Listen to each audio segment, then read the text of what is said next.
Hello, bonjour à tous, c'est la Mich. Aujourd'hui, on se retrouve, voilà, pour faire une petite vidéo. On essaye un peu à ce moment de chercher qui est le coupable, qui est le principal responsable de cet échec. J'ai envie de vous dire que pour moi, c'est un peu tout le monde. Enfin, chacun a sa part de responsabilité. Bien sûr, une part qui va être plus ou moins importante selon la fonction. Mais bon, le premier responsable, bon bah, forcément, l'équipe dirigeante. Là, sur les dernières saisons, on voit que ça va de moins en moins bien. On y a cru au départ avec l'arrivée de Galtier, en tout cas pas quand lui a signé, est-ce que Galtier utilisait le nom déjà, ok. Mais on a vu quand même un petit peu de jeu en début de saison. On s'est dit que peut-être il y avait quelque chose qui allait changer. Mais en fait, ce qu'on voit, c'est que c'est la direction sportive que le club veut prendre qui ne change pas. Et ça, forcément, tant que ça changera pas, bah, malheureusement, j'ai envie de vous dire que les résultats, eux non plus. Euh, on essaye en ce moment de bâtir des effectifs qui sont quand même plutôt basés sur des noms assez pompeux, mais sur des joueurs qui ne sont plus vraiment à la plénitude de leur talent. Genre par exemple Messi, j'ai rien contre lui, hein, au contraire, je suis même heureux de l'avoir dans le club. Qui n'aimerait pas avoir Lionel Messi? Mais bon, voilà, il est plus vraiment dans la plénitude de son talent maintenant. Il est plus proche de la maison de retraite.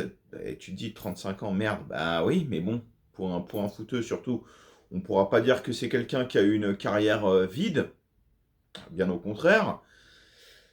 Donc voilà, malheureusement, au bout d'un moment, il y a l'âge qui y fait aussi. Là, on a prolongé Neymar jusqu'en 2027. Neymar, son pourcentage d'absence de match au PSG, mais c'est...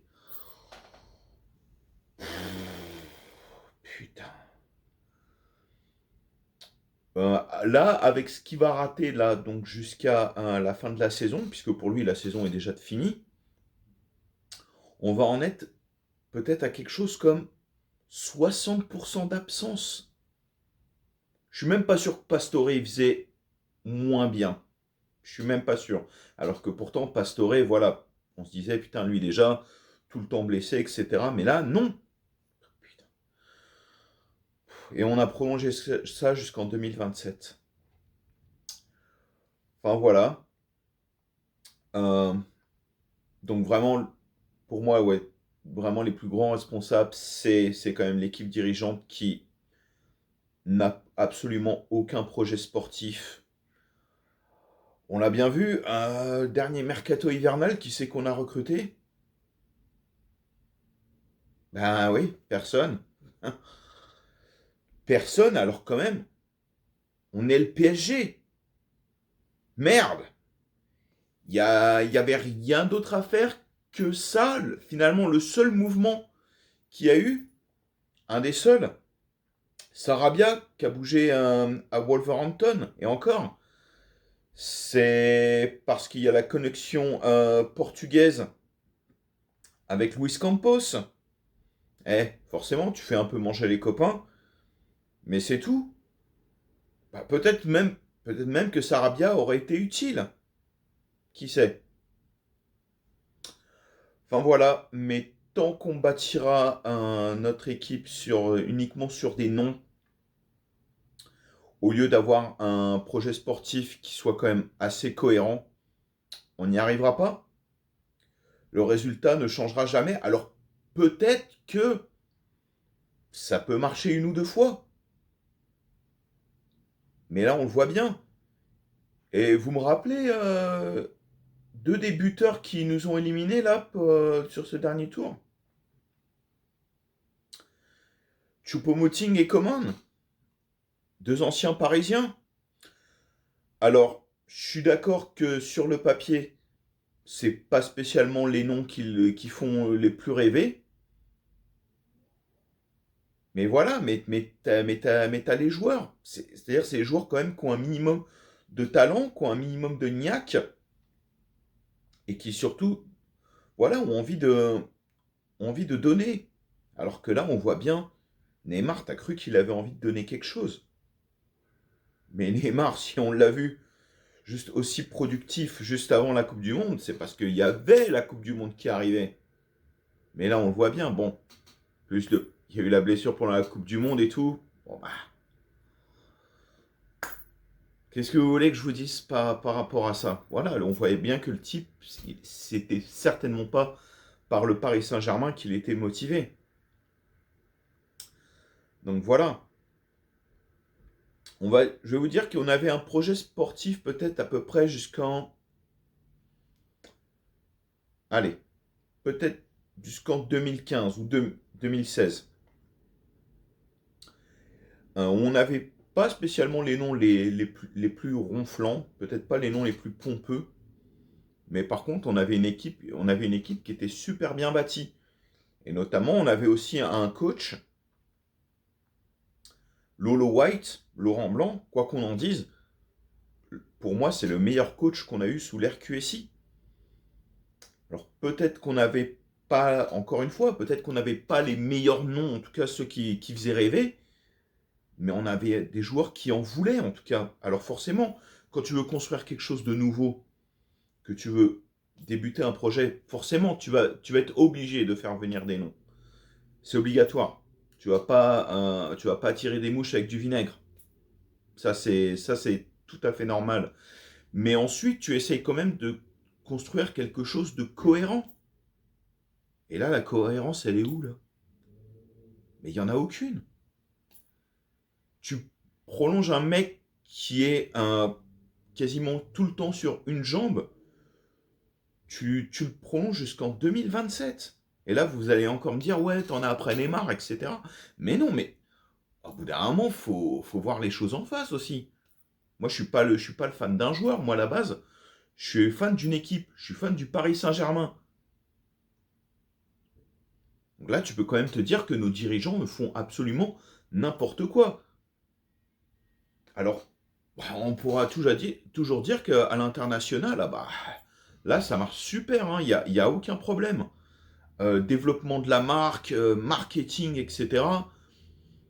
Moi qui vis à Seattle, je peux vous dire, voilà, des maillots du PSG, je commence à en voir de plus en plus.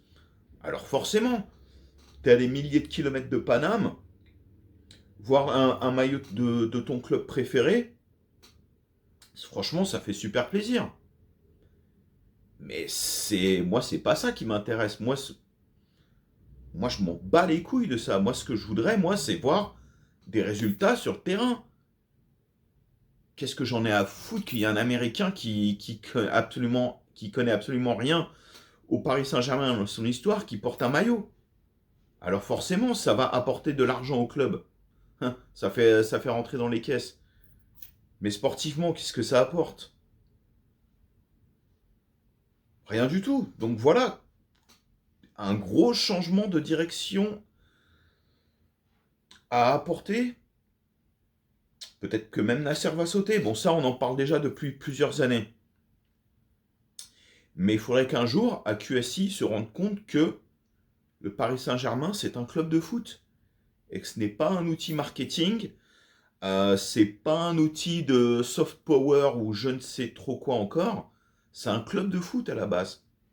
Et un club de foot, il vit surtout avec ses résultats. Évidemment, les stars, etc., c'est ce qui va apporter une fanbase pas solide, mais forcément, tu vas avoir la curiosité, l'exposition, etc. Mais ce qui va faire surtout la renommée d'un club, ça va être ses résultats. Et là, en ce moment, la renommée, là, qu'est-ce qu'on a? Bah, c'est surtout être un club ridicule. En tout cas, sur la scène européenne, je rappelle quand même, 5 éliminations en huitième de finale en 7 ans. Ouais, ce chiffre-là, il fait mal. Même si, après, il y a quand même autre chose. Ça, peut-être beaucoup de gens ne le réalisent pas, mais quand même, on ne se fait pas non plus sortir par des clubs de peintres. Voilà, les noms des clubs par lesquels on s'est fait sortir, voilà, c'est quand même des grands noms. Donc ça non plus, il n'y a pas non plus à rougir. Tu peux pas dire, bah, je me suis fait sortir par Canet en Roussillon ou Annecy. Non, ça on le laisse à d'autres, hein. Mais nous, quand même, je veux dire, voilà, c'est le Bayern, le Real Madrid, Manchester United, le Barça. C'est pas des clubs de peintres, hein. On peut pas vraiment dire que ce soit des clubs qui n'existent pas sur la scène européenne. Voilà, c'est des clubs qui ont remporté la plus prestigieuse compétition européenne plusieurs fois. Donc non, ça, de ce côté-là, il n'y a pas spécialement à rougir. Mais c'est surtout la manière. Là, contre le Bayern, on a été inexistant. Où il y a des fois, tout simplement, on s'est sabordé nous-mêmes. Donc, oui, on va, on va voir ce que ça va donner. Mais là, je ne sais pas si vous avez remarqué, en ce moment, l'ambiance, c'est plutôt à la résignation plutôt qu'à la colère. En ce moment, parce on a vécu ça au final tellement de fois qu'on se dit, bon, bah, au bout d'un moment, bah, que ça en devient presque normal. Et au final, c'est peut-être ça ce qui est le plus triste. Qu'on apprenne malheureusement à être un club ridicule euh, avec la culture de la loose. Donc ça évidemment, quand tu es supporter, bon, ça c'est le truc qui ne passe pas.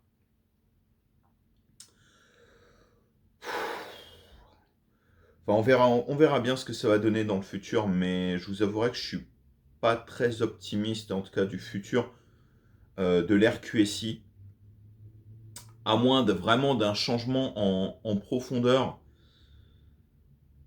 Mais je suis même pas sûr que virer Nasser, ça servirait à quoi que ce soit. C'est vraiment, là, c'est plutôt une espèce d'approche complètement différente qu'il faudrait que nos dirigeants comprennent qu'on va bâtir si on veut le succès, que c'est pas avec une accumulation de stars qu'on va l'avoir, mais plutôt en bâtissant un projet sportif cohérent. Moi, je parle uniquement en ma qualité de supporter du Paris Saint-Germain.